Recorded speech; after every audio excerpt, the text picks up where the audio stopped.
वजीर दिफा अंद्रे बिलुसोफ ने जुमा को कहा कि रूसी अफवाज यूक्रेन में तमाम महाजों पर पेशकदमी कर रही हैं और सिर्फ इस साल तकरीबन 880 मुरब्बा किलोमीटर के इलाके पर कब्जा कर लिया है।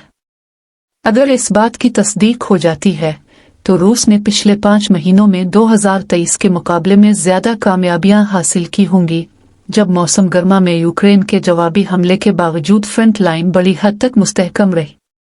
बिलुसोफ ने अलमाती में मास्को की ज़ेर क़ियादत सिक्योरिटी इत्तेहाद के इजलास में कहा कि वो तमाम हिकमत अमली वाले इलाकों में पेशकदमी जारी है। अमूमी तौर पर इस साल 880 मुरब्बा किलोमीटर इलाका रूसी फौज के कंट्रोल में आ गया है, खबर रसां एजेंसियों। बिलुसोफ ने कहा कि रूसी अफवाज ने यूक्रेन को शुमाल मशरक़ी खार्किव के इलाके में भी 8 से 9 किलोमीटर पीछे धकेल दिया है, जहां उन्होंने 10 मई को एक हैरत अंगेज ज़मीनी कार्रवाई करते हुए सरहद पार की थी।